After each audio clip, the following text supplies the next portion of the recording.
Thank you for joining this Lead in the Moment conversation. We've all heard a ton about the power of forgiveness. Self-help books and coaching literature all talk about how liberating it is to forgive others and to forgive yourself as well. And of course, this is true, but there's a practice far more important and more potent than forgiveness, and that is asking for forgiveness. Apology is a vital practice in leadership, but asking for forgiveness is a step beyond apologizing. Because you see, when you forgive someone, you're at the center of the interaction. You hold the power. You're the one who feels aggrieved. You're the victim. The other's the wrongdoer. You're the judge, the jury, and potentially the executioner. And you benevolently have decided to forgive the other of the wrongdoing you judge him or her to have done to you.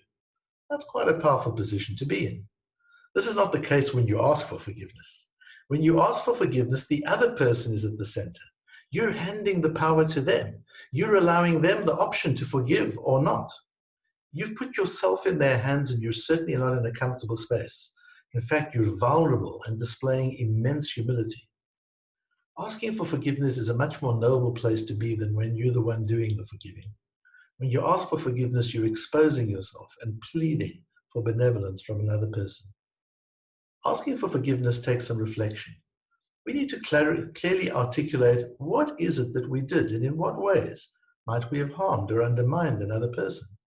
This reflection itself is such an important developmental process as we probe not only what we did and what the consequences were of what we did, but also why we did it.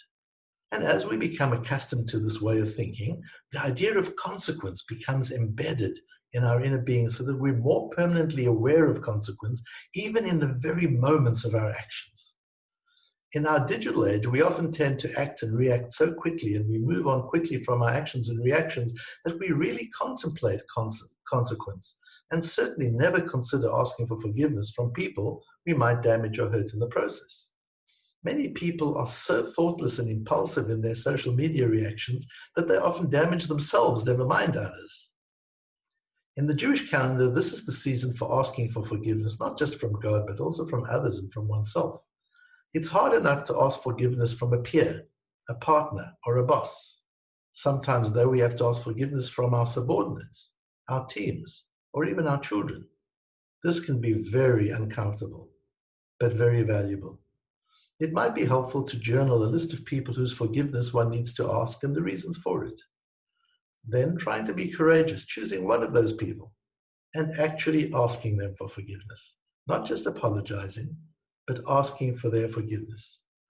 Notice how much closer you are to that person afterwards than perhaps you ever were before.